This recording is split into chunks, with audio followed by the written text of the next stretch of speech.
The blizzard hit Montana territory with such ferocity that Isaac York could barely see his horse's ears through the wall of white. And he knew if he didn't find shelter soon, both he and his mare would be dead before sunrise. The wind howled across the open plains like 1,000 demons screaming, cutting through his heavy coat as if it were paper.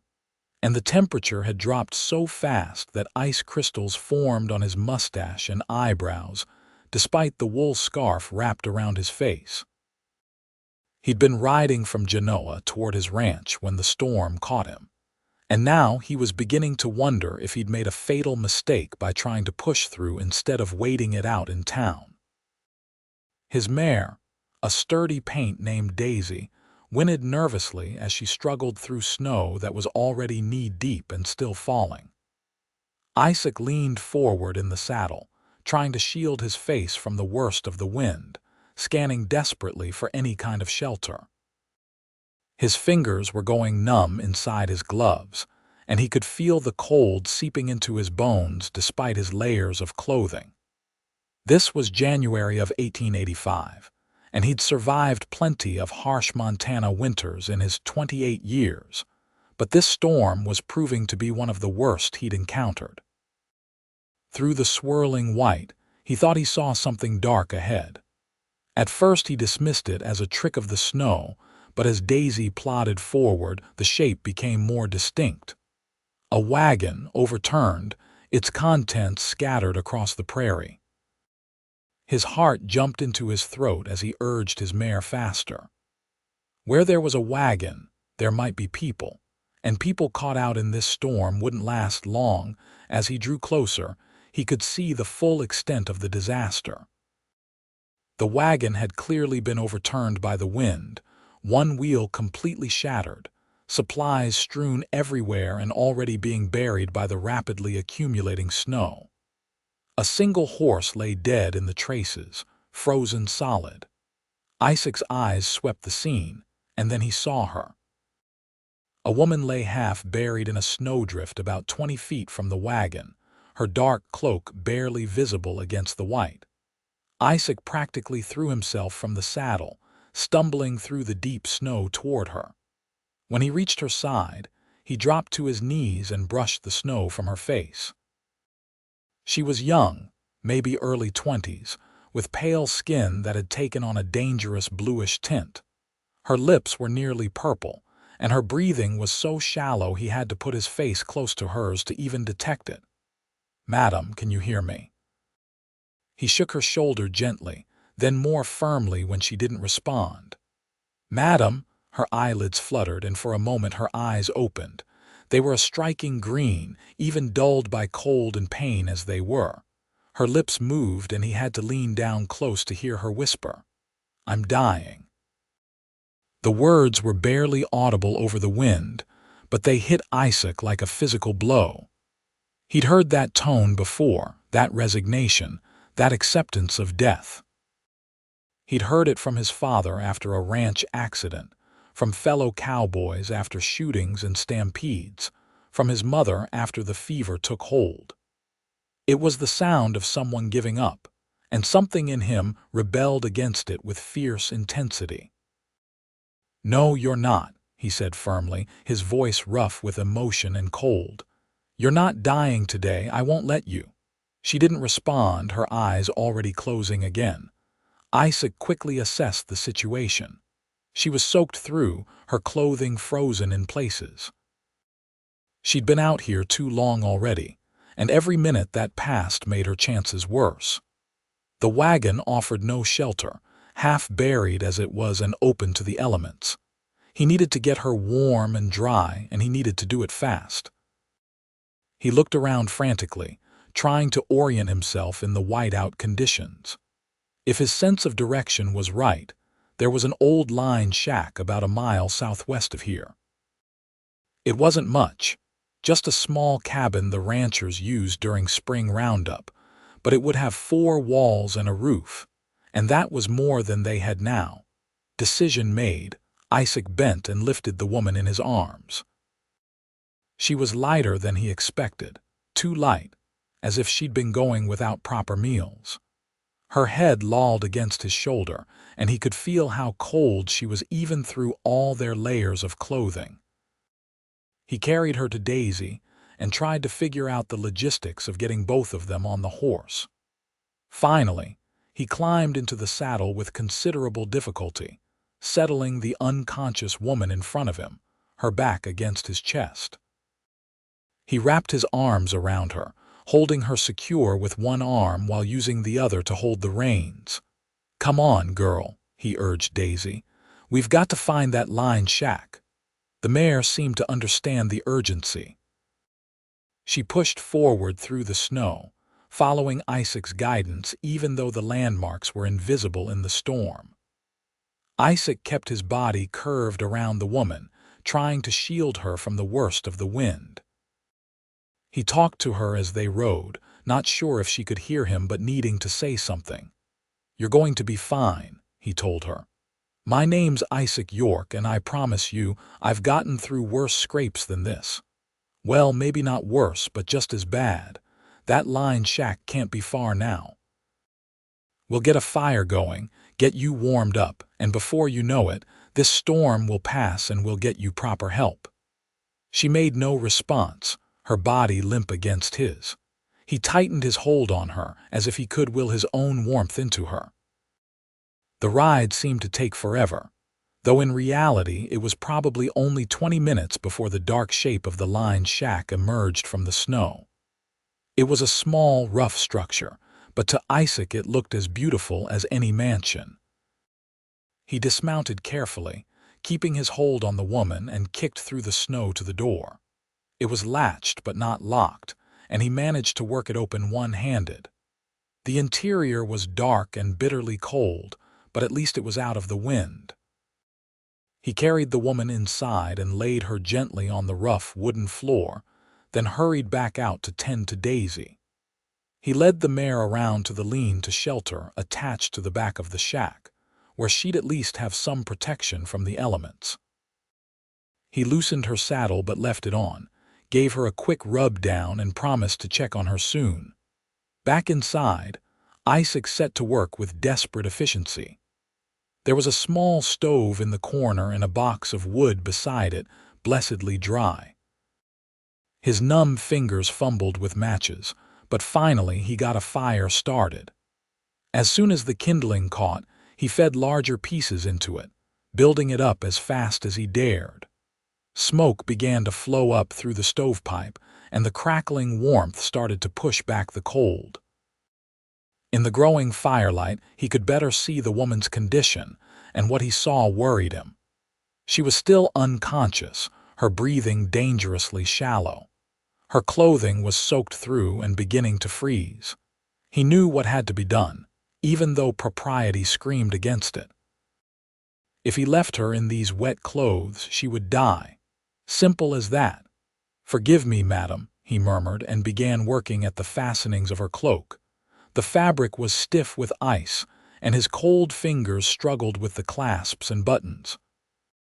Piece by piece, he removed her outer garments, then her dress and layers beneath. He tried to be as respectful as possible, keeping his eyes averted as much as he could while still accomplishing the necessary task.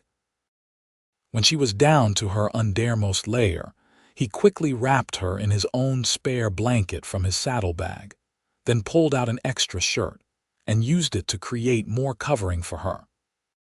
Her skin was like ice to the touch, and he was alarmed to see that her fingers and toes had taken on a waxy white appearance.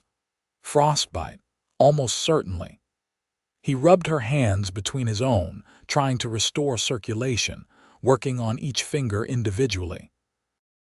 Then he moved to her feet, massaging them carefully.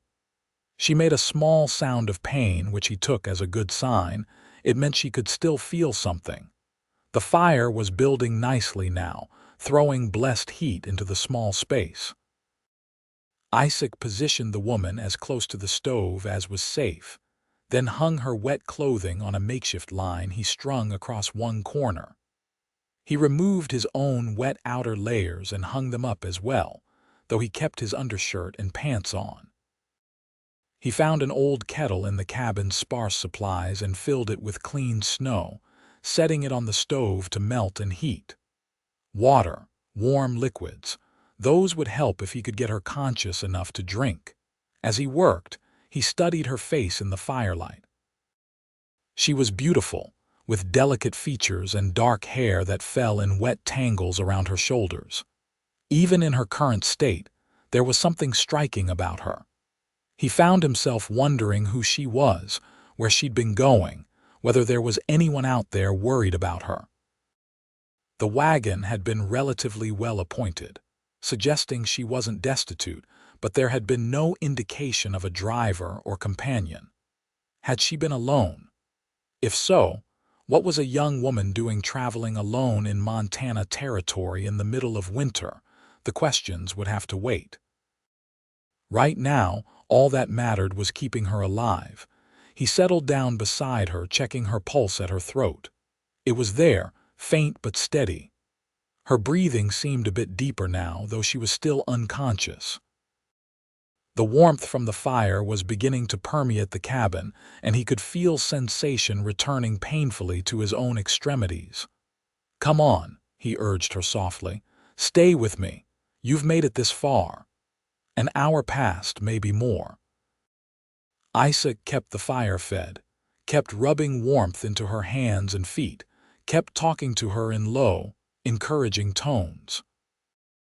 The storm continued to rage outside, rattling the shack's walls and whistling through small gaps in the boards. But inside their small shelter, the temperature was rising to something almost comfortable. Finally, just as he was beginning to seriously worry that she might never wake up, her eyelids fluttered. She made a small sound, somewhere between a groan and a whimper, and her hand twitched in his. "That's it," Isaac said, his voice urgent with relief. "Come back. Open your eyes." Slowly, as if the effort cost her everything, she did. Those green eyes focused on him with difficulty, confusion evident in their depths. Her lips moved, but no sound came out at first. He reached for the kettle, which had produced warm water, and carefully poured some into a tin cup he'd found. "Here," he said gently, supporting her head with one hand while bringing the cup to her lips with the other. "Small sips, not too fast." She drank greedily at first, then coughed, and he pulled the cup back, letting her catch her breath before offering it again. This time she sipped more slowly, and some color began to return to her face. "Where?" she whispered hoarsely. "Who?"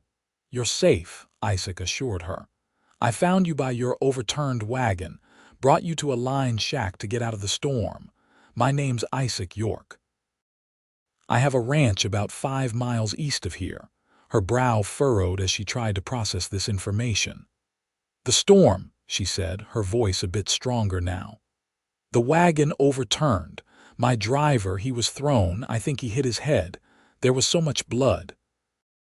I tried to help him, but he wouldn't wake up, and the wind was so strong and I was so cold." Tears began to slip down her cheeks, and Isaac felt his heart clench with sympathy. "I'm sorry," he said quietly. "I didn't see anyone else near the wagon, just you and a dead horse." "Mr. Patterson," she whispered. "He was my driver. He'd worked for my father for 15 years. Oh God, he must have frozen out there." "There was nothing you could have done," Isaac told her firmly. "In that storm, with him injured and you alone, there was nothing you could have done except survive. And you did that. You're alive." "I wanted to die," she said, so softly he almost didn't hear her. "When I was lying there in the snow, I could feel myself getting colder and sleepier, and I thought, this is it. This is how it ends. And I was almost relieved." Isaac felt something twist in his chest at those words. "Why?" he asked. "What could make a young woman relieved to die in a snowstorm?" She looked at him, really looked at him for the first time.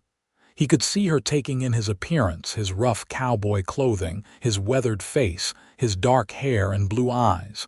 Whatever she saw seemed to pass some test because she answered. "I was running away," she admitted. From a marriage I didn't want to a man I couldn't stand. My father arranged it. I was supposed to be married yesterday in Virginia City. But I couldn't do it. So I hired Mr. Patterson to take me to Fort Benton, where I was going to catch a steamboat north. I thought if I could just get far enough away, my father couldn't force me. But now Mr. Patterson is dead and it's my fault and I have nothing left anyway. It's not your fault, Isaac said intensely. The storm killed him, not you. And as for having nothing left, you've got your life. That's not nothing, isn't it? She laughed bitterly. I have no money, no protection, nowhere to go. Even if I survive this storm, what then? My father will find me, or that man he wants me to marry will, and I'll be dragged back, and it will all have been for nothing. Isaac was quiet for a moment, thinking. Then he said, "What's your name?" "Olivia," she replied. "Olivia Porter." "Well, Olivia Porter, I'll tell you what happens then. First, we wait out this storm in here where it's safe and warm. Then, when it passes, I take you to my ranch. My housekeeper, Mrs. Chen, will help get you properly settled and clothed. And then we figure out what comes next. But we do it one step at a time, and we do it with you alive and making your own choices. Not your father's choices, not some man you don't want to marry. Your choices. Why would you help me?" Olivia asked, searching his face. "You don't know me. I'm nothing to you.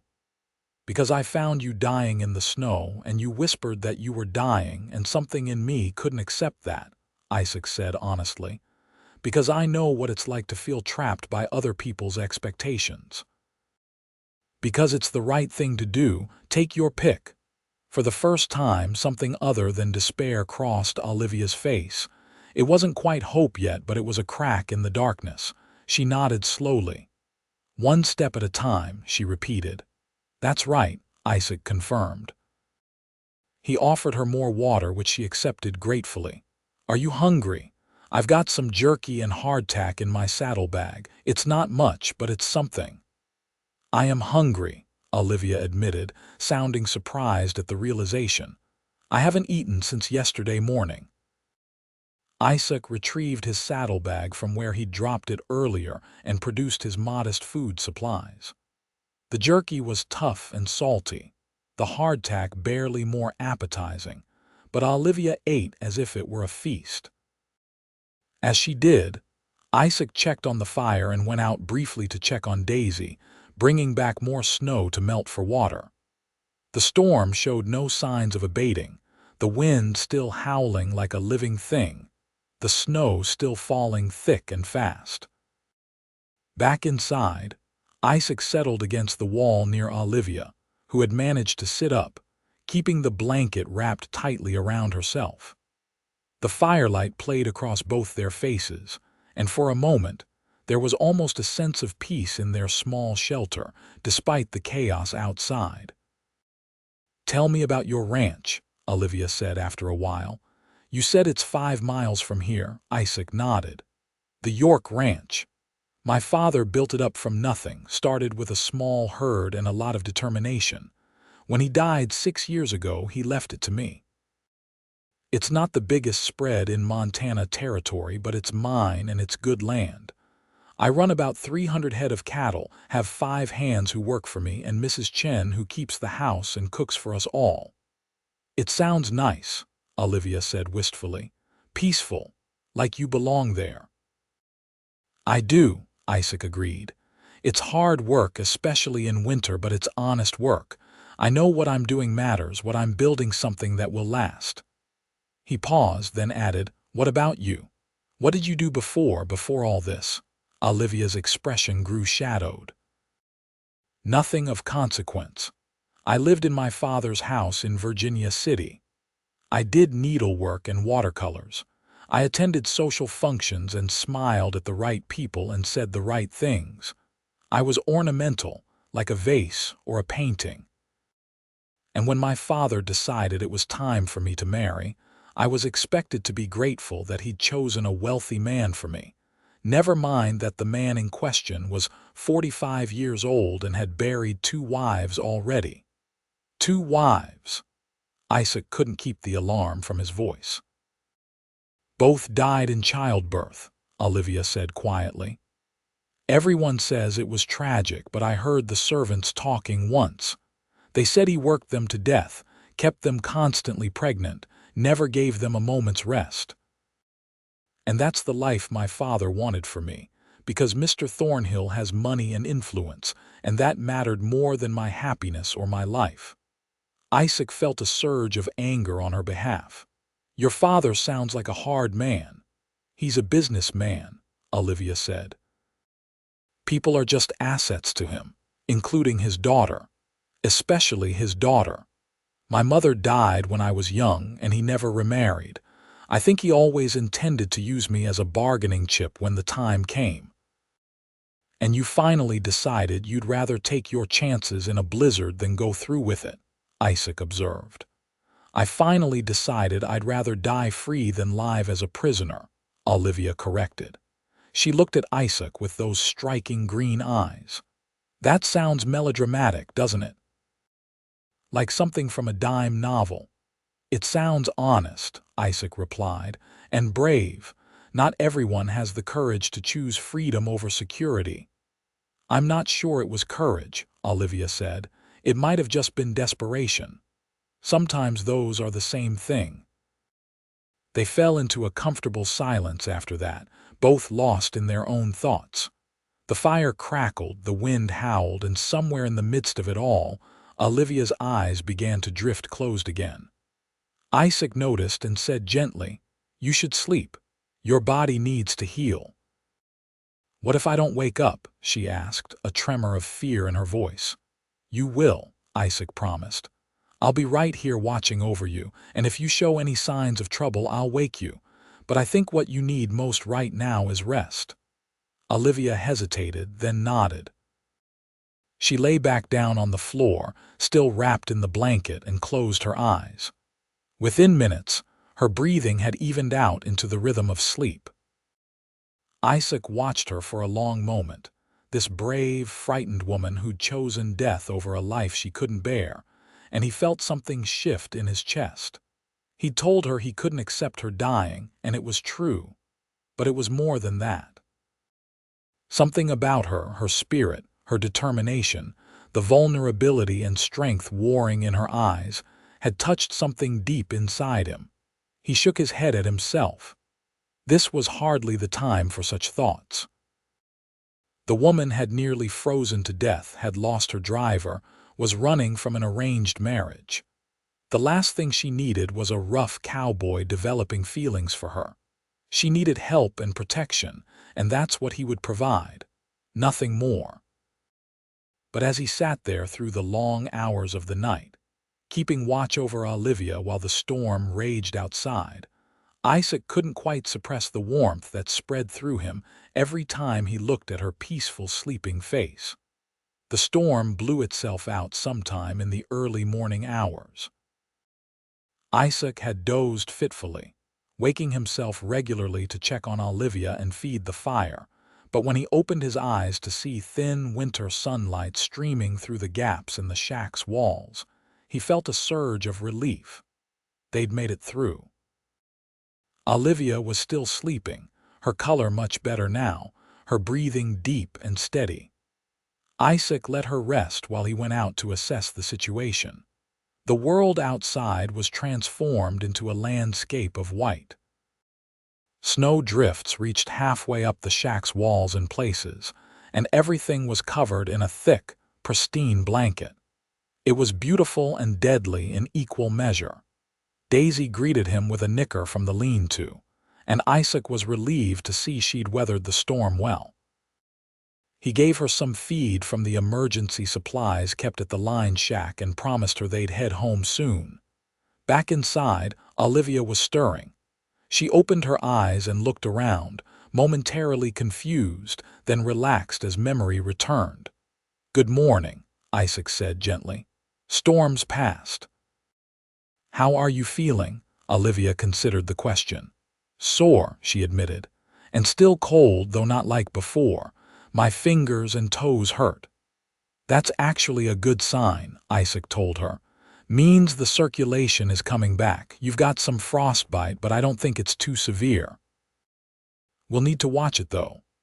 What happens now? Olivia asked. Now we head to my ranch, Isaac said. It'll take a few hours traveling through this snow, but Daisy's strong and the way should be clear enough. I've got your clothes here, they dried overnight. You'll want to get dressed while I step outside. He handed her the bundle of her now dry garments and retreated to give her privacy. When she called that she was decent, he came back in to find her dressed but struggling with some of the fastenings. Her fingers were still too stiff and painful to manage the small buttons. "May I?" Isaac asked, and at her nod he helped her with the fastenings, his touch gentle and respectful. When he was done, he helped her to her feet. She swayed a bit and he steadied her. "I'm weaker than I thought," she said ruefully. "You've been through an ordeal," Isaac reminded her. "It'll take time to recover. Can you ride? I can hold you like I did yesterday if you're not steady enough." Olivia blushed slightly at the memory, the intimacy it implied, but she said, "I think I can manage with your help." They made their way outside. The brightness of the sun on the snow was almost blinding, and both of them squinted against it. Isaac brought Daisy around and helped Olivia mount, then climbed up behind her.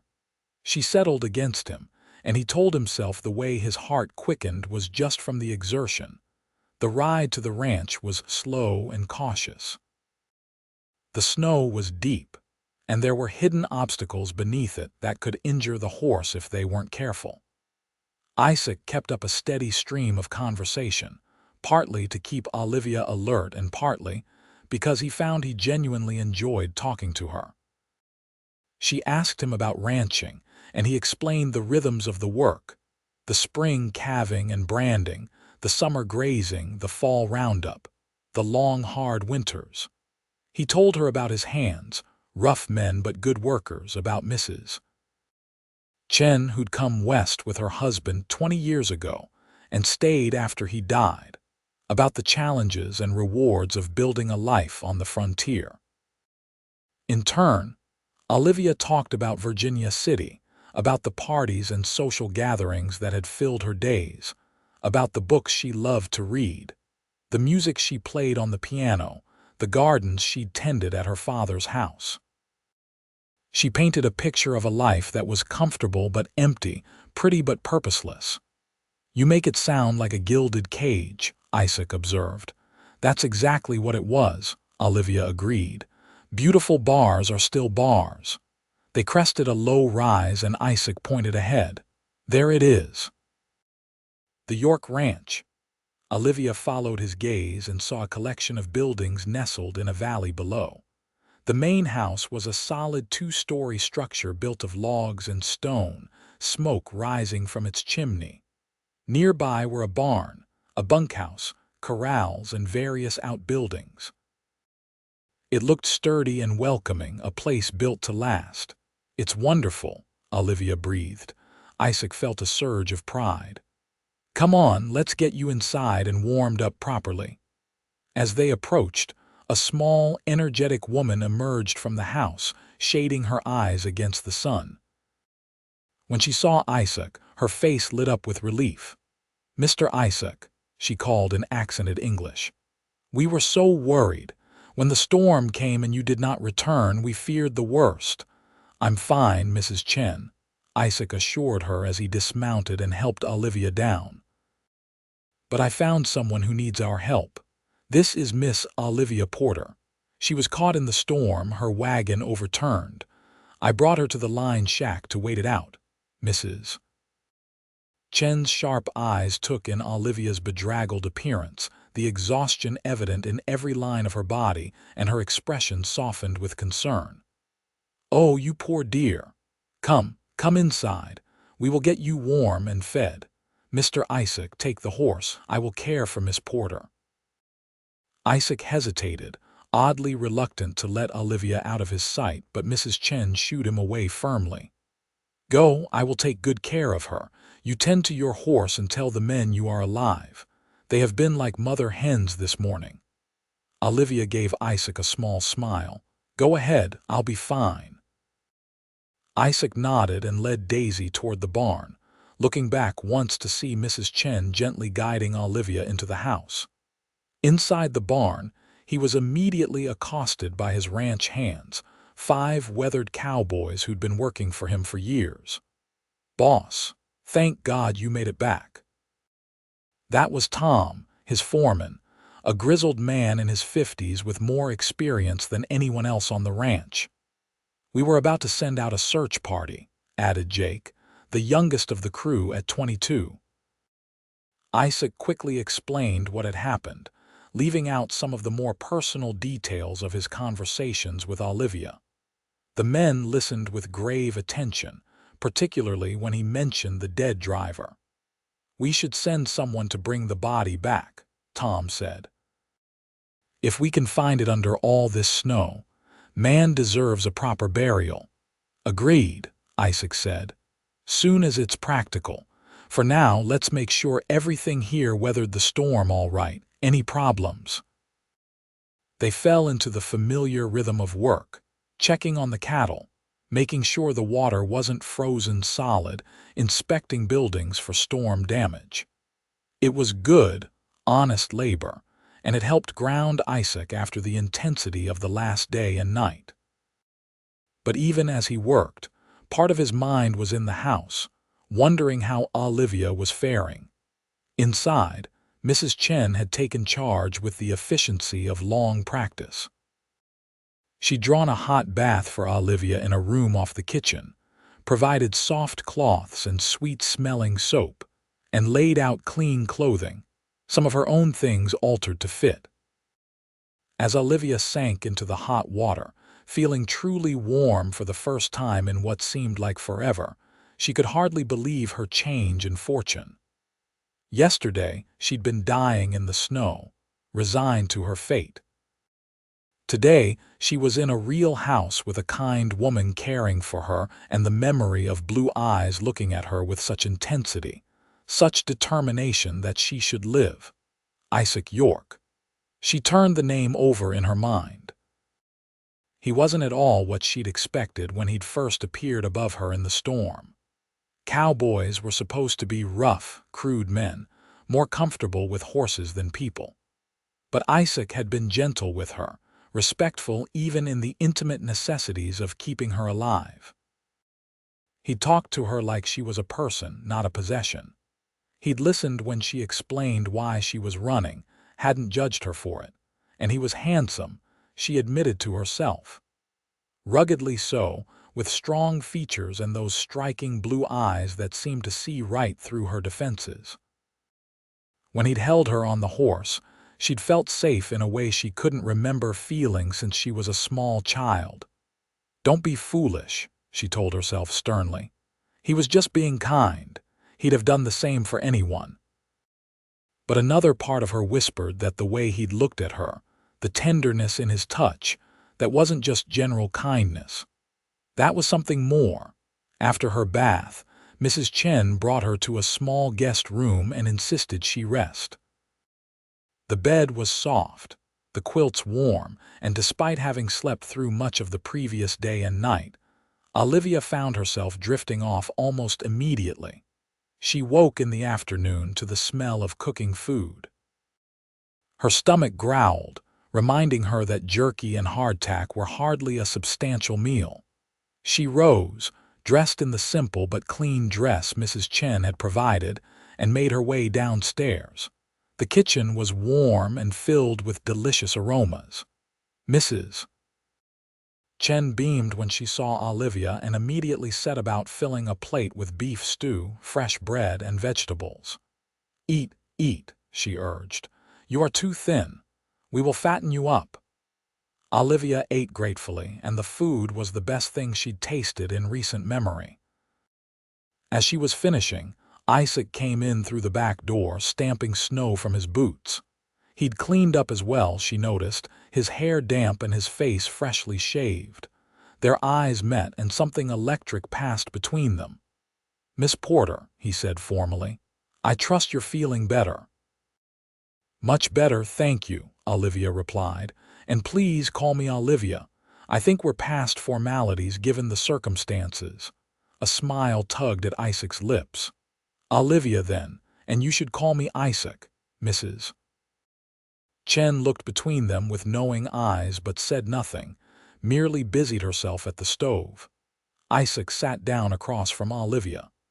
"We need to talk about what happens next," he said gently. "I'm happy to have you stay here as long as you need, but eventually people will ask questions. Virginia City isn't that far, and if your father is looking for you, word will spread." Olivia's expression grew troubled. "I know. I've been thinking about it. I need to get to Fort Benton, find passage north like I originally planned. But I have no money, no way to pay you back for your kindness." "I'm not asking for payment," Isaac said quickly. "That's not what I meant. I just want to make sure you're safe and have a real plan, not just running blindly." "What would you suggest?" Olivia asked. Isaac was quiet for a moment, then said slowly, "Stay here for a while. At least until you've fully recovered and the weather is more cooperative. Tell anyone who asks that you're Mrs. Chen's niece, visiting from back east. It's not uncommon for families to send relatives west for their health.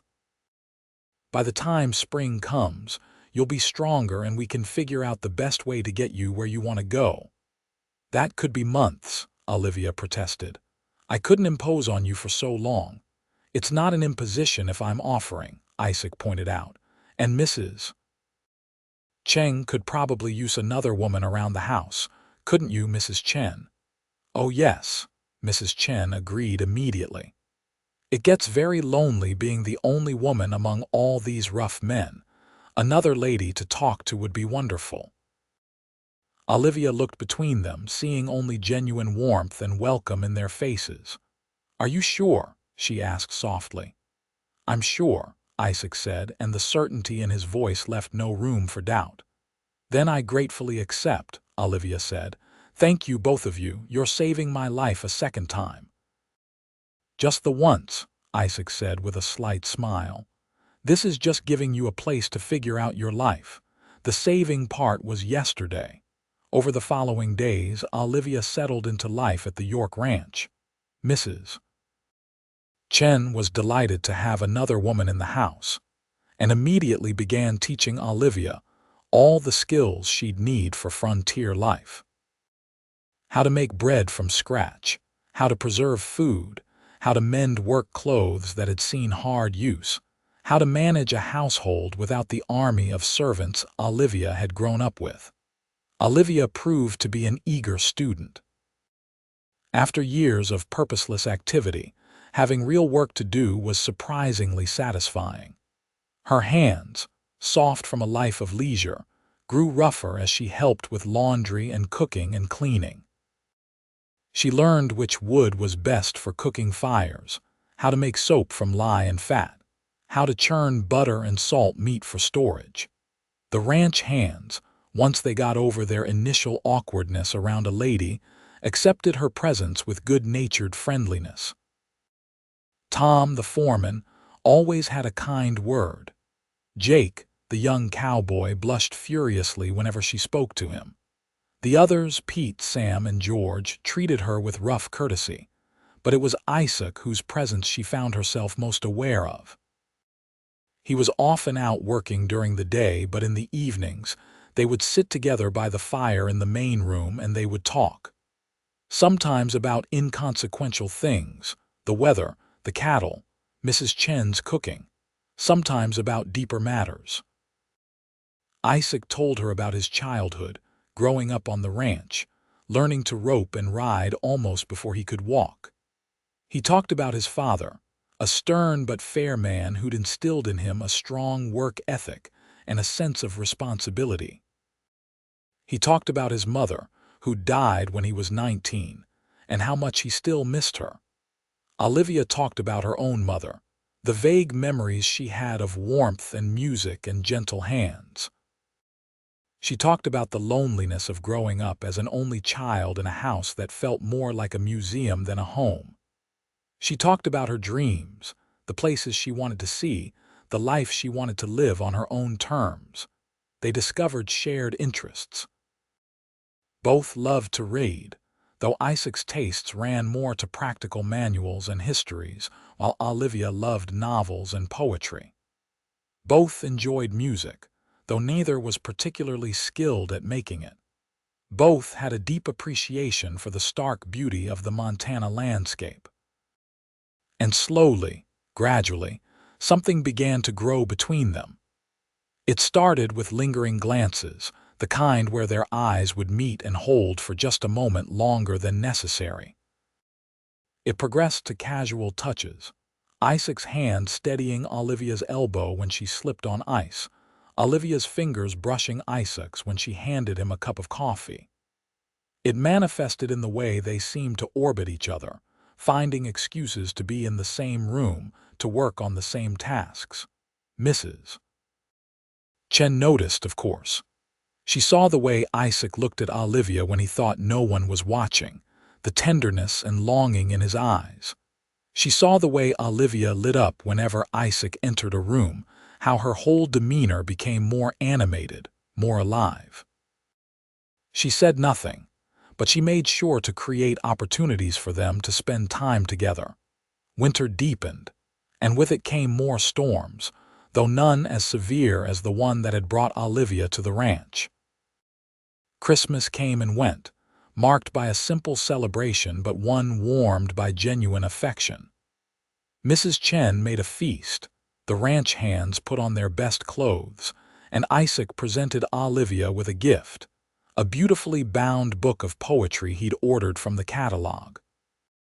"I know it's not much," he said awkwardly as she unwrapped it, "but I remembered you said you liked poetry and I thought—" "It's perfect," Olivia interrupted, her eyes shining with emotion. "Thank you, Isaac, I love it." She had a gift for him too, a warm scarf she'd knitted with wool. Mrs. Chen had provided and painstaking effort on Olivia's part, as she'd never been very good at practical needlework before. It was a bit uneven, but Isaac wrapped it around his neck as if it were the finest silk. "I'll treasure it," he said, and meant it. That night, as the others retired and Olivia and Isaac found themselves alone by the fire, something shifted. The air between them seemed charged with possibility. Isaac shifted closer, and Olivia didn't move away. Their shoulders touched, and neither pulled back. "Olivia," Isaac said quietly, his voice rough with emotion, "I need to tell you something." "What is it?" she asked, though part of her already knew, hoped, feared what he might say. "When I found you in that storm, when you told me you were dying, something in me rebelled against it with every fiber of my being. At the time, I thought it was just about not wanting to see anyone die. But these past weeks, having you here, getting to know you, I've realized it was more than that." He turned to face her fully, his blue eyes intense. "I was falling in love with you even then, in that moment, and I didn't even know it, and every day since I've fallen deeper." Olivia's breath caught. Her heart was pounding so hard she was sure he must be able to hear it. "Isaac, I don't know what to say." "You don't have to say anything," Isaac assured her. "I know this is complicated. You're still recovering, still figuring out what you want from life. You were running from one marriage you didn't want. The last thing you probably want is another man making demands on you. I just needed you to know how I feel. No expectations, no pressure, just the truth." Olivia looked at him, this good, honest man who'd saved her life and asked for nothing in return. Who'd given her shelter and protection and friendship. Who looked at her like she was something precious. And she realized that the warmth she felt whenever he was near, the joy his smile brought her, the sense of rightness when they were together, that wasn't just gratitude. That was love. "What if I said I felt the same way?" she asked softly. Hope blazed in Isaac's eyes. "Do you?" "Yes," Olivia said, and felt the truth of it resonate through her entire being. "I love you, Isaac York. You gave me a reason to live when I'd given up. You showed me what life could be when it's lived honestly, with purpose and meaning. You make me want to be brave, to build something real instead of just running away." Isaac reached out and cupped her face in his calloused hands with infinite gentleness. "May I kiss you?" "Please," Olivia whispered. He leaned in slowly, giving her every opportunity to pull away, but she met him halfway. Their lips touched, soft and tentative at first, then with growing confidence and passion. It was everything a first kiss should be, sweet and tender and full of promise. When they finally pulled apart, both were breathless. "I want to do this right," Isaac said. "I want to court you properly, give you time to be sure of your feelings. I want everyone to know that you chose me of your own free will. Not because you felt obligated, not because you had no other options, but because it's what you truly want." "I already know what I want," Olivia said, but she smiled. "But I appreciate the sentiment. Court me then, Isaac York. Show me how a cowboy woos his lady." And so he did. Even though they were already living in the same house, Isaac treated Olivia with all the formality of a traditional courtship. He asked permission to take her on rides around the property, even though Mrs. Chen just laughed and waved them off. He brought her wildflowers from the meadow once the snow began to melt in late February. He read poetry with her by the fire and taught her to play checkers, at which she proved surprisingly ruthless. The ranch hands watched this courtship with amusement and approval. It was clear to everyone that Isaac and Olivia were perfect for each other. Two people who'd found exactly what they needed in the most unexpected of circumstances. As winter gave way to early spring, Olivia bloomed like the flowers beginning to poke through the last patches of snow. The fragile, frightened woman Isaac had pulled from the storm had been replaced by someone stronger, more confident, more alive. She could ride now, competently if not expertly. She could shoot a rifle well enough to defend herself if needed. She knew how to manage a ranch house and could cook a meal that would satisfy hungry cowboys. But more than any practical skills, she'd found herself. She knew who she was and what she wanted. What she wanted was Isaac and the life they could build together. One evening in March, as they sat on the porch watching the sun set over the mountains, Isaac took Olivia's hand in his. "I know I said I wanted to court you properly," he began. "And I have, or I've tried to. But Olivia, I can't wait any longer to ask you this. Will you marry me? Will you stay here, not as Mrs. Chen's niece or a guest, but as my wife? Will you build a life with me here on this ranch for however long we're blessed to have together?" Tears sprang to Olivia's eyes, but they were tears of joy. "Yes," she said. "Yes, Isaac, I'll marry you. Nothing would make me happier." Isaac pulled her into his arms and kissed her deeply. When they finally broke apart, both were smiling so widely their faces hurt. "I don't have a ring yet," Isaac apologized. "I'll have to send to Virginia City for one." "I don't need a ring," Olivia said. "I just need you." But Isaac insisted, and a week later he presented her with a simple gold band set with a small but perfect diamond. It wasn't the ostentatious jewelry her father's wealth could have bought, but to Olivia, it was more beautiful than any gem in the world because it represented something her father's money never could: true love and free choice. They were married in April, as soon as the circuit preacher made his rounds through the area. It was a simple ceremony held in the ranch's main room, with Mrs. Chen and the ranch hands as witnesses.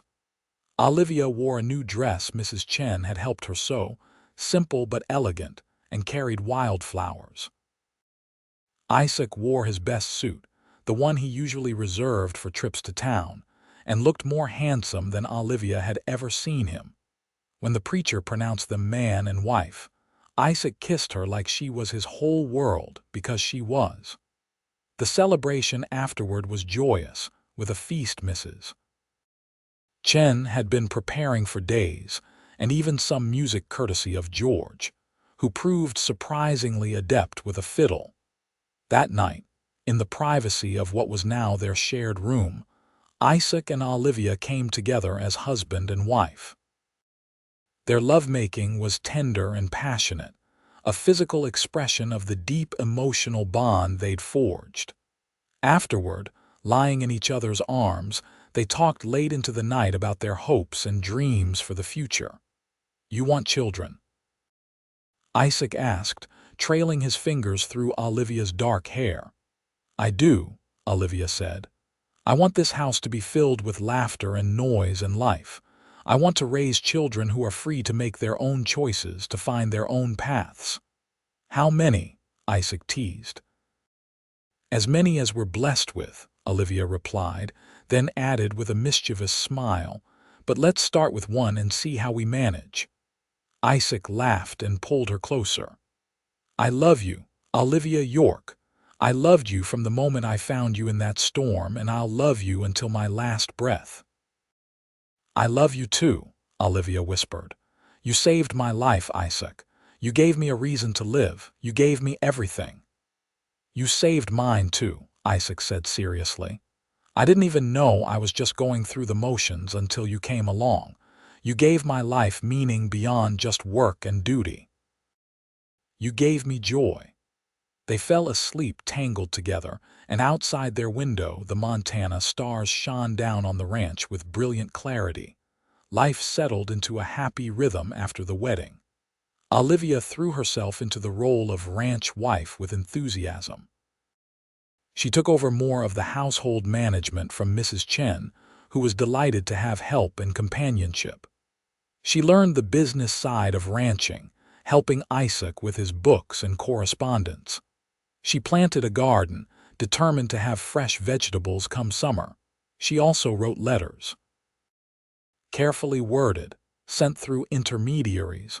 She let a few trusted friends back in Virginia City know that she was safe and happy. She didn't share her exact location, but she wanted them to know she hadn't simply vanished, hadn't died in the storm as was probably assumed. One of those letters eventually reached her father. His reply, when it came, was cold and furious. He'd been humiliated by her disappearance, he wrote. The wedding had been canceled, the money paid to Mr. Thornhill's family lost. He disowned her, declared that as far as he was concerned, she was dead to him. Olivia read the letter with Isaac by her side, and while part of her ached at the finality of her father's rejection, she mostly felt relief. The last tie to her old life had been severed. She was truly free. "Are you all right?" Isaac asked, concern evident in his voice. "I'm fine," Olivia assured him, and she meant it. "He's given me exactly what I wanted, his absence from my life. I have everything that matters right here." Isaac held her close, and Olivia felt the truth of her words settle into her bones. She did have everything that mattered. Love, purpose, freedom, a home that was truly hers. Summer came, and with it, long days of hard work but also simple pleasures. Olivia's garden flourished, providing fresh food for the table. She learned to ride well enough to accompany Isaac on some of his rounds of the property, and they would spend hours together exploring the land that was now hers as much as his.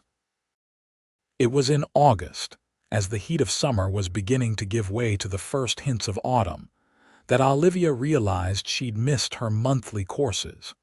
She said nothing at first, not wanting to get Isaac's hopes up if she was wrong. But when another month passed with the same result, and she began to feel queasy in the mornings, she could no longer deny the truth. She was pregnant.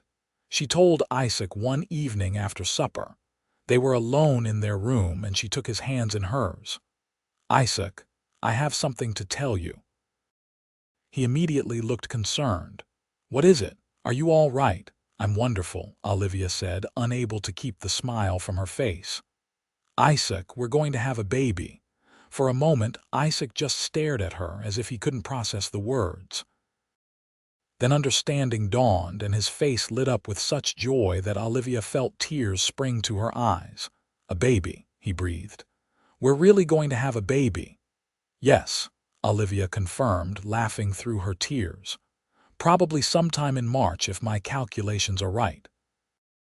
Isaac let out a whoop of joy and lifted Olivia off her feet, spinning her around before remembering her condition and setting her down gently, his hands immediately going to her still flat stomach. "Are you sure you're all right?" he asked anxiously. "Is there anything you need? Should we send for a doctor?"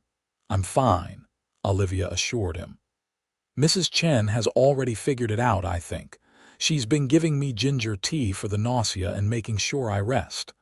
But yes, when it gets closer to time, we should probably have the doctor from Genoa come stay for a bit." "Anything you need," Isaac promised. "Anything at all. You just have to ask." True to his word, Isaac became almost comically overprotective as Olivia's pregnancy progressed. He wouldn't let her lift anything heavy, insisted she rest frequently, and worried constantly about her health. Olivia found it both touching and occasionally frustrating, but she understood it came from a place of love and the very real dangers of childbirth on the frontier. Mrs. Chen proved invaluable, having assisted with numerous births over the years. She provided herbal teas to help with nausea, taught Olivia exercises to strengthen her body for labor, and generally provided the kind of experienced feminine wisdom that Olivia, who'd lost her own mother so young, desperately needed. As autumn turned to winter, Olivia's belly grew round with their child. She glowed with health and happiness, moving through the house with a serene contentment that made everyone around her smile. Isaac spent his evenings with his hand on her stomach, feeling the baby kick and talking to the child who would soon enter their world. "What should we name the baby?" Olivia asked one snowy December evening. "I don't know," Isaac admitted. "What do you think?" They debated names for weeks. If it was a boy, Isaac liked Isaiah or Ian. Olivia preferred Nathaniel or Thomas. If it was a girl, they both agreed on Elizabeth, after Isaac's mother, or Catherine, after Olivia's. Christmas that year was especially joyous, with the promise of new life coming in the spring. Olivia was 7 months pregnant now, moving more slowly but still radiating happiness. The ranch hands presented her with a cradle they'd built together, beautiful and sturdy, and Olivia cried at the thoughtfulness. January and February crawled by, each day bringing them closer to the arrival of their child. The doctor from Genoa, a capable woman named Dr. Sarah Matthews, came to stay at the ranch in late February, just to be safe. She examined Olivia and pronounced her healthy and the baby in good position. It was March 10th when Olivia woke Isaac in the middle of the night. "It's time," she said calmly, though Isaac could hear the undercurrent of fear in her voice. Isaac bolted out of bed and immediately went to wake Mrs. Chen and Dr. Matthews. The next hours were the longest of Isaac's life. He was banished from the bedroom, sent to pace in the main room while Mrs. Chen and Dr. Matthews tended to Olivia. He could hear her cries of pain through the door, and each one felt like a knife to his heart. "She'll be fine, boss," Tom said, having been woken by the commotion. "Mrs. Chen knows what she's doing, and that doctor lady seems competent. Miss Olivia's strong." Isaac nodded, unable to speak past the fear clogging his throat. He'd found Olivia dying in a snowstorm, had brought her back from the brink of death, had married her and loved her and built a life with her. The thought of losing her now like this was unbearable. The hours stretched on. Dawn came, pale light filtering through the windows. And then, just as Isaac thought he couldn't stand it anymore, he heard a different cry. A baby's cry, strong and lusty. The bedroom door opened and Mrs. Chen appeared, smiling broadly. "You have a son, Mr. Isaac, a healthy, beautiful boy, and Miss Olivia, she did wonderfully. She is tired but well." Isaac didn't wait to hear more. He rushed past Mrs. Chen into the bedroom.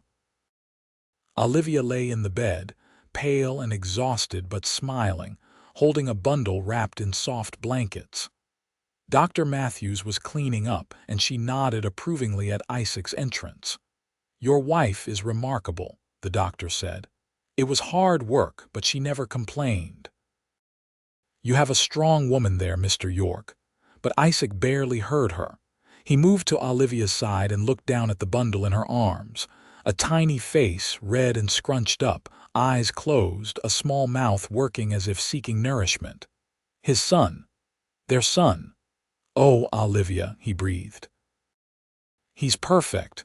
You're perfect. Are you all right?" "I'm tired," Olivia admitted, "and sore." "But Isaac, look at him. Look at what we made." Isaac sat carefully on the edge of the bed and put his arm around Olivia's shoulders, looking down at their son together. The baby squirmed and made a small sound, and Isaac felt his heart expand with a love so fierce it almost hurt. "What should we name him?" Olivia asked softly. Isaac thought about all the names they'd discussed, but suddenly none of them seemed right. He thought about how he'd found Olivia, how she'd whispered that she was dying, how he'd refused to accept it. He thought about second chances and new beginnings. "Isaiah," he said. "Isaiah York. It means the Lord is salvation, because we were both saved, weren't we? You from that storm, me from a life without meaning. And now we have him, this perfect new life." "Isaiah," Olivia repeated, testing the name. She looked down at their son and smiled. "Yes, Isaiah, it's perfect." The baby, as if agreeing, opened his eyes for the first time. They were blue, like his father's, and seemed to look right into Isaac's soul. In that moment, Isaac fell in love all over again, this time with the tiny person who was his son. Life with a new baby was exhausting but joyful. Isaiah was a healthy child with good lungs, which he demonstrated frequently during his first few months. Olivia recovered well from the birth, though she was tired in a way she'd never experienced before. But every sleepless night, every crying jag, every challenging moment was worth it when Isaiah smiled or gurgled or reached for them with his tiny hands. Mrs. Chen was utterly besotted with the baby, as were all the ranch hands. It wasn't uncommon for Olivia to find one of the rough cowboys holding Isaiah with surprising gentleness, singing off-key lullabies or telling him stories about cattle drives. Isaac was a devoted father. He would wake in the night to help with Isaiah, changing diapers and walking the floor when the baby was fussy. He talked to his son constantly, telling him about the ranch, about his mother, about the future they would build together. As Isaiah grew, the love between Isaac and Olivia only deepened. They'd been through so much together, from that first desperate night in the storm to the joy of holding their child.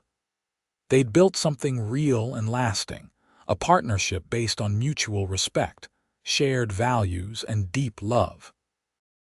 One evening in early summer, when Isaiah was 3 months old and sleeping peacefully in his cradle, Isaac and Olivia sat on the porch together, watching the sun set over their land. Olivia was nestled against Isaac's side, his arm around her shoulders, and everything felt right with the world. "Do you remember what you said to me in that line shack?" Olivia asked. "When I told you I was dying, I said you weren't," Isaac replied, "that I wouldn't let you."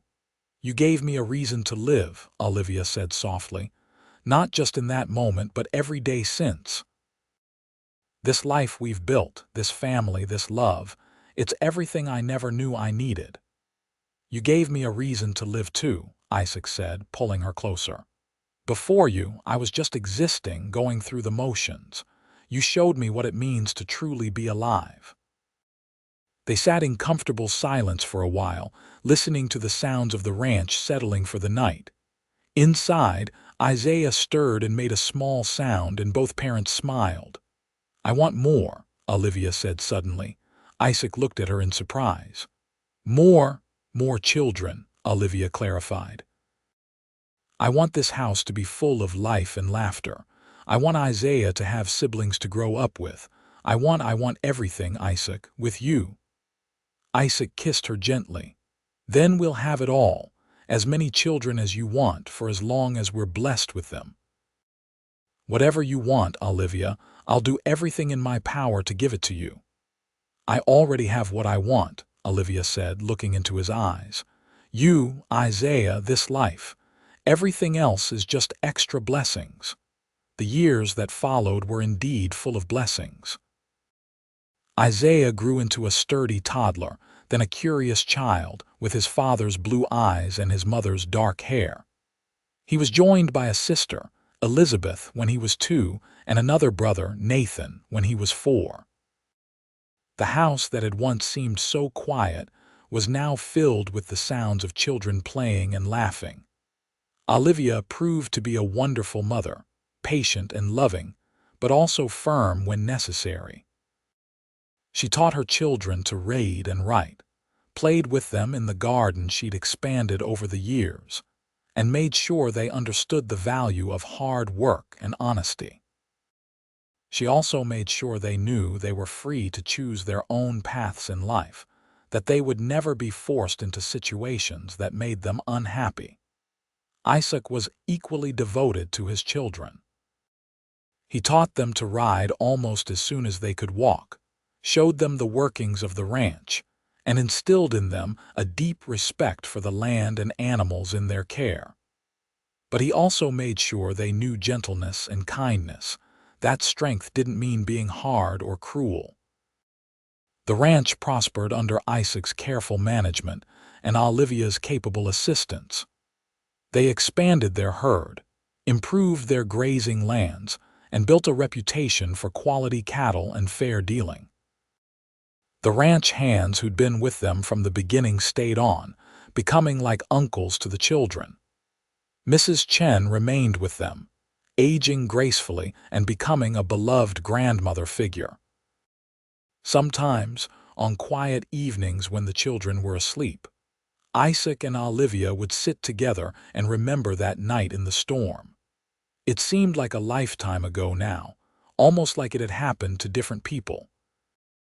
The frightened woman who'd whispered that she was dying, and the lonely cowboy who'd refused to accept it had been transformed by love and time into something richer and deeper. "I used to have nightmares about that night," Olivia admitted once, years into their marriage. "I'd dream I was back in the snow, freezing, and no one came to save me." "Do you still have them?" Isaac asked, concern in his voice. "No," Olivia said. "Not anymore. Now when I dream about snow, you're always there, and I know I'm safe." They weathered challenges together over the years. There were hard winters when they lost cattle, dry summers when the grass was sparse, times when money was tight and the work seemed endless. But they faced it all as a team, supporting each other, never losing sight of what mattered most. When Isaiah was 10, Elizabeth 8, and Nathan 6, Olivia gave birth to their 4th and final child, a daughter they named Catherine. The pregnancy had been harder than the previous ones, and Dr. Matthews advised that it would be dangerous for Olivia to have more children. Olivia accepted this news with equanimity. She had 4 healthy children and the love of her life. What more could she ask for? As the children grew older, they each developed their own distinct personalities. Isaiah was steady and responsible like his father, fascinated by the running of the ranch. Elizabeth was creative and spirited, always drawing or writing stories. Nathan was adventurous and bold, constantly getting into scrapes that gave his parents gray hairs. And little Catherine was sweet and gentle, with a way of wrapping everyone around her finger. Isaac and Olivia watched their children grow with pride and love. They saw themselves in their offspring, the best parts of both of them combined and magnified. They also saw individuals, people with their own dreams and desires, and they encouraged each child to pursue their passions. Years passed in a blur of school lessons and ranch work, birthdays and holidays, quiet moments and chaotic ones. Isaiah grew into a young man who took naturally to ranch management. Elizabeth showed talent as an artist and writer. Nathan talked of joining the cavalry. Catherine loved animals and spent hours caring for every injured creature she found. Through it all, the love between Isaac and Olivia remained constant. They still held hands when they walked together. They still kissed each other good morning and good night. They still talked for hours about everything and nothing. The passion of their early days had mellowed into something deeper and more enduring, but no less powerful. On their 20th wedding anniversary, Isaac surprised Olivia with a picnic at the site where he'd found her all those years ago. The prairie had changed little, still wild and beautiful, though the exact spot was impossible to pinpoint after so much time. They sat on a blanket in the spring sunshine, eating Mrs. Chen's cooking and remembering.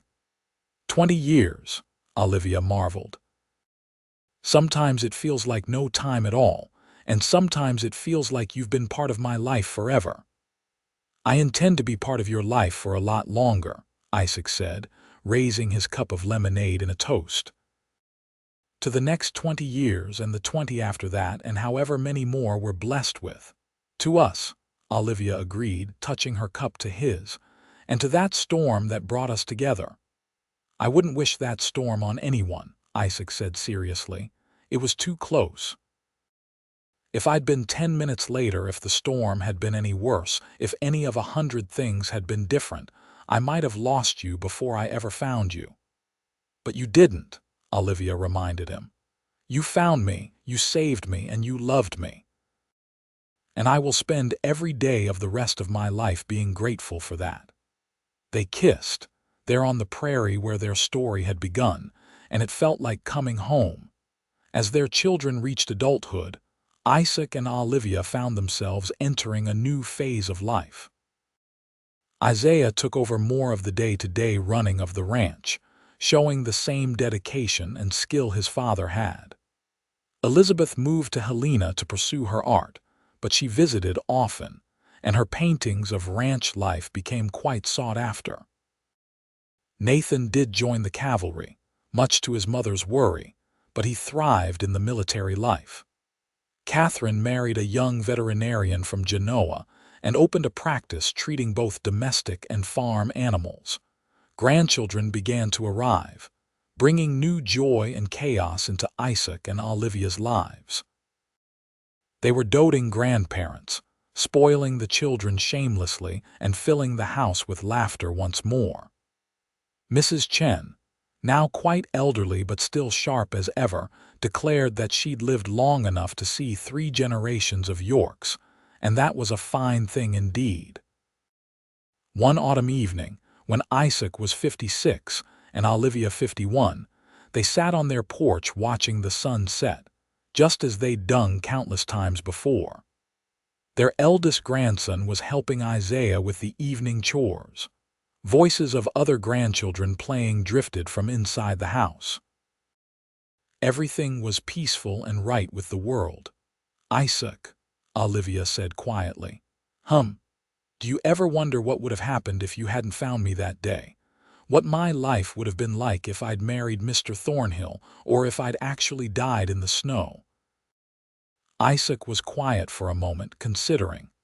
I try not to think about it, he admitted. Because the thought of a world without you in it, even a world I never knew existed, is too painful. But I suppose if I had to guess, I'd say you would have found a way out eventually. You're too strong, too determined to have stayed in a situation that was killing your spirit. I don't know about that, Olivia said. I think I might have just withered away, become a ghost of a person. You gave me not just a reason to live, but a life worth living. You showed me what love really means. We showed each other, Isaac corrected gently. He took her hand, the same hand that had worn his ring for over 20 years, and kissed it softly. I was half alive before you, Olivia, just going through the motions, doing what was expected. You brought color and joy and meaning to everything. You made me whole. We made each other whole, Olivia agreed. She leaned her head on his shoulder and they sat in comfortable silence, watching the sky turn brilliant shades of orange and pink and purple. Inside the house, Mrs. Cheng called that supper was ready. Grandchildren thundered toward the dining room. Isaiah came in from the barn, calling greetings. The house that had once been so quiet was full of life and love and family. Isaac and Olivia stood, Isaac's arm around Olivia's waist, and walked into their home together. They'd built something beautiful here, something that would last long after they were gone. They'd created a legacy of love and family and hard work and integrity. That night, lying in bed with Olivia curled against his side as she'd been for thousands of nights before, Isaac thought about that blizzard so many years ago. About finding a freezing woman in the snow, about her whispered words that she was dying, about his fierce determination that she would not. He'd saved her life that night, it was true. But she'd saved his too, in ways he was still discovering after all these years. She'd given him purpose and joy and love beyond measure. She'd given him children and grandchildren and a life richer than he'd ever imagined possible. "I love you," he whispered into her hair. "I love you too," Olivia murmured sleepily. "Always and forever." "Always and forever," Isaac agreed. And outside their window, the Montana stars shone down on the ranch, just as they had that first night in the storm, bearing witness to a love that had conquered cold and fear and death itself. A love that had grown and deepened and endured through 2 decades of life's joys and sorrows. A love that would continue to grow for whatever time they had left, and would echo through generations to come in the family they'd built together. The years continued to pass with the gentle rhythm of ranch life. Isaac and Olivia grew older together, silver threading through their hair, lines deepening on their faces, but their love never dimmed. If anything, it grew stronger with each passing year, tempered and strengthened by shared experience. They celebrated their 25th anniversary with a party that brought together everyone they'd touched over the years. The house overflowed with family and friends, with ranch hands past and present, with neighbors from miles around. There was music and dancing and more food than could possibly be eaten. And through it all, Isaac and Olivia moved together, never far from each other's side, still so clearly in love that it made the younger generation sigh romantically. "You two give us all hope, Doctor," Matthews, herself now quite elderly, told them. "In a hard world, you've created something soft and beautiful. In a lonely frontier, you've built a home full of love. You're proof that the right person at the right time can change everything." "She's the right person for me," Isaac said simply, looking at Olivia with eyes that held the same intensity they had 25 years ago. She always was, from that first moment. More grandchildren arrived over the years. Isaiah and his wife had 4 children. Elizabeth, despite her artistic pursuits, found love with a fellow artist and had 2 children. Nathan, after leaving the cavalry, married and had 3 children. Catherine and her veterinarian husband had 2. The York family was large and boisterous, and Isaac and Olivia loved every chaotic moment. When Isaac turned 60 and Olivia 55, they decided to officially hand over the full running of the ranch to Isaiah. It was time, they agreed. Isaiah was more than capable, and they wanted to enjoy their remaining years without the weight of full responsibility. "What will you do with all your free time?" Isaiah asked with a smile. "Live," Olivia said simply. "Just live and love and appreciate every moment we have." And that's exactly what they did. They took trips to places they'd always wanted to see but never had time for. They spent long hours with their grandchildren, passing on stories and wisdom. They read books together in the evenings, took walks in the mornings, and made the most of every single day. One winter evening, nearly 30 years after that fateful storm, Isaac and Olivia were sitting by the fire in their room. Snow was falling outside, gentle and beautiful, nothing like the killing blizzard that had brought them together. Olivia was working on a quilt for their newest great-grandchild, and Isaac was reading aloud from one of her favorite novels. He paused in his reading and looked at her, this woman who'd been his whole world for 3 decades. She felt his gaze and looked up, smiling. "What is it?" she asked. "I was just thinking," Isaac said, "about how lucky I am. About how one decision to try to push through that storm instead of staying in town changed my entire life." "Mine too," Olivia said softly. "Though I'm not sure luck is the right word. Maybe fate or destiny or divine providence." "Whatever you want to call it, I'm grateful," Isaac said. "For every moment, every day, every year I've had with you." "We're not done yet," Olivia reminded him with a smile. "We have plenty of years left. Promise me something," Isaac said seriously. "Anything. Promise me that however long we have, whether it's 1 year or 20, we'll make the most of every moment. That we'll never take each other for granted. That we'll love each other as fiercely on our last day as we did on our first." "I promise," Olivia said, setting aside her quilting to come sit beside him. "Though I don't think we could do anything else if we tried. Loving you isn't something I have to work at, Isaac. It's as natural as breathing." Isaac pulled her close and kissed her, a kiss full of love and promise and shared history. When they broke apart, both were smiling. "Read to me," Olivia requested, settling comfortably against his side. And Isaac did, his deep voice filling the room with words and warmth, while outside the snow fell gently and the fire crackled and everything was exactly as it should be. They were blessed with many more years together. They lived to see great-grandchildren born, to see the ranch continue to prosper under Isaiah's management, to see all their children settled and happy. They lived to celebrate their 35th anniversary, then their 40th. Isaac was 71 and Olivia 66 when Isaac's health began to fail. It started with fatigue, a persistent tiredness that rest didn't help.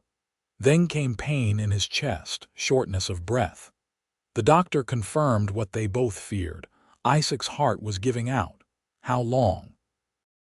Olivia asked, trying to keep her voice steady. "Months, maybe a year if he's lucky," the doctor said gently. "I'm sorry. There's nothing more I can do." Olivia thanked him and went to sit with Isaac. He was in their bed, looking older and frailer than she'd ever seen him, but his blue eyes were still sharp and focused on her. "I heard," he said quietly. "Then you know we need to make the most of whatever time we have left," Olivia said, forcing strength into her voice even as her heart was breaking. "Olivia, I need you to promise me something," Isaac said, reaching for her hand. "Anything. When I'm gone, I need you to keep living. Really living, not just existing. You're still young enough to have years ahead of you. I need to know you'll be all right." Tears were streaming down Olivia's face now. "How can you ask me that? You're my whole life, Isaac. You have been for 40 years. And you've been mine," Isaac said. "But Olivia, remember what I told you that first night? I gave you a reason to live. Now I need you to find other reasons. Our children, our grandchildren, the ranch, life itself. Promise me you won't give up." "I promise," Olivia whispered, though the words felt like they were being torn from her soul. True to the doctor's prediction, Isaac's health continued to decline over the following months. But they were beautiful months in their own bittersweet way. The entire family gathered frequently, filling the house with love and laughter. Isaac spent time with each of his children and grandchildren, passing on final words of wisdom and love. And he spent every possible moment with Olivia, the woman who'd been his partner in every sense of the word for 4 decades. It was a spring morning when Isaac woke Olivia with a gentle touch. The sun was just rising, painting the sky in shades of pink and gold. "Come watch the sunrise with me," he said softly. They went out to the porch, Isaac leaning heavily on Olivia, and sat together watching the day begin. The ranch was waking up around them, the sounds of morning chores beginning, birds singing, life continuing. "It's beautiful," Olivia said, though her voice was thick with unshed tears. She could feel that something was different this morning, could sense that time was running out.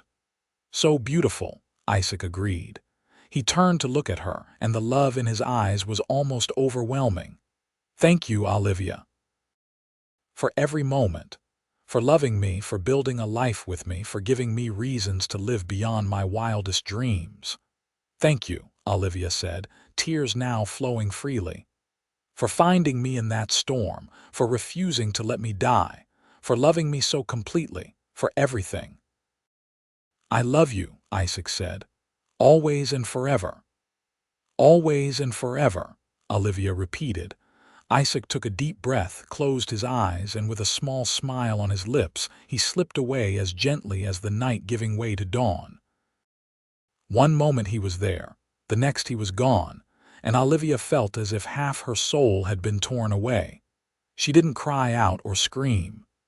She simply held him, there on the porch where they'd spent so many evenings together, and let her tears fall on his peaceful face.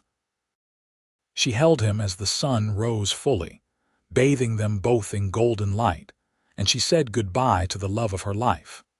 The family gathered for the funeral, a bittersweet celebration of a life well lived and a love that had been truly extraordinary. Isaac was buried on a hill overlooking the ranch he'd built and loved, under the wide Montana sky he'd known all his life. In the days and weeks after Isaac's death, Olivia struggled. The house felt empty without him, even filled with concerned family members. The bed felt too big. Her life felt purposeless. She understood, perhaps for the first time in 40 years, what she'd felt that day in the snow when she'd whispered that she was dying. She understood that bone-deep weariness, that feeling that it would be easier to just let go. But she'd made Isaac a promise, and Olivia York didn't break her promises. Slowly, painfully, she began to live again. Not the full, joyous life she'd had with Isaac, but a quieter, gentler existence. She spent time with her children and grandchildren, helping raise the youngest generation just as she and Isaac had planned. She finished the quilt she'd been working on the last night they'd been together and made others, each stitch a meditation, a connection to the life she'd lived.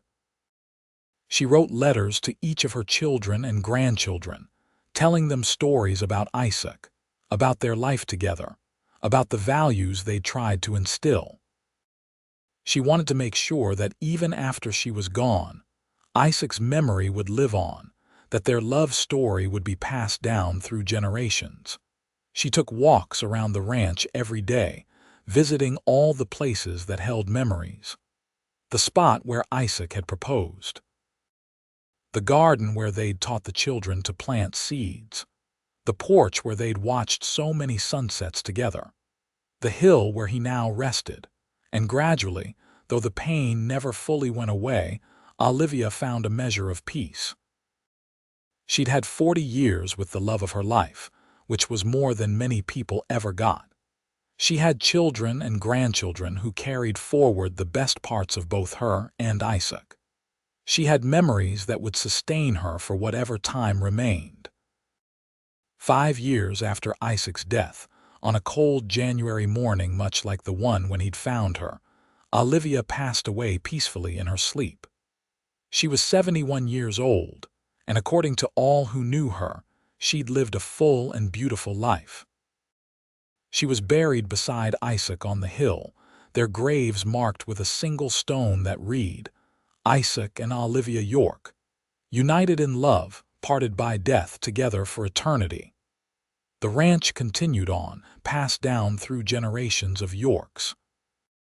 The story of Isaac and Olivia became family legend, told and retold to each new generation. The story of how Isaac had found Olivia freezing in a storm, how she'd whispered that she was dying, how he'd given her a reason to live. How that reason had grown into a love so strong it had created a legacy that lasted long after both of them were gone. Isaiah, in his old age, would tell his great-grandchildren about his parents. "They showed us what real love looks like," he would say. Not the easy, romantic kind you read about in books, though they had that too, but the everyday kind, the kind that shows up in small gestures and quiet support and choosing each other every single day. My father saved my mother's life in that storm, but she saved his too, in all the ways that truly matter. And on winter nights when the snow fell on the Montana plains, when the wind howled around the old ranch house, the younger Yorks would look out at the storm and think about their ancestors. About a cowboy who wouldn't accept death, and a woman who found the courage to live. About a love that had started in the midst of a blizzard and had warmed them both for the rest of their lives. The York Ranch stood as testament to what they'd built together. Every fence post, every building, every head of cattle, every blade of grass. But more than that, every child and great-grandchild carried their legacy forward. Not just in blood, but in values, in the way they loved fiercely and lived honestly and never gave up on the people who mattered. Isaac and Olivia's love story became the foundation on which generations of Yorks built their own lives.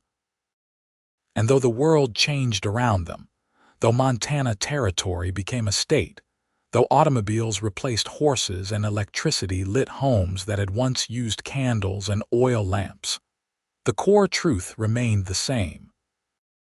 Love, real love, the kind that gives you a reason to live when you've given up, that was eternal. That transcended time and circumstance. That was what Isaac and Olivia had given each other and through their children, what they'd given to the world. On the hill where they rested together, wildflowers grew every spring. No one planted them. They just appeared year after year, as if the land itself wanted to honor the love of two people who'd found each other in the midst of a storm and had held on through everything life threw at them. And if you stood on that hill on a clear night and looked up at the Montana stars, the same stars that had shone down on Isaac and Olivia through all their years together, you could almost feel their presence. Still together, still in love, still watching over the family and the land they'd devoted their lives to building. Their story wasn't one of grand gestures or dramatic declarations, though it had its share of drama. It was a story of steadiness and devotion, of choosing each other every day, of building something beautiful one small moment at a time. It was a story that proved that sometimes the greatest love stories aren't about princes and princesses in castles, but about a cowboy and a woman he saved from freezing, who went on to save him right back by giving his life meaning and purpose and joy beyond measure. It was a story that ended not with death but with legacy, with love continuing through generations, with proof that what two people build together can last far beyond their own lifetimes. It was, quite simply, a story of love. The truest, deepest, most enduring kind of love. The kind that gives you a reason to live and makes every moment of life worth living. The kind of love that Isaac and Olivia York had shown was possible if you were brave enough to reach for it and strong enough to hold on. And that love, that beautiful, powerful, enduring love, was the greatest gift they'd given to the world.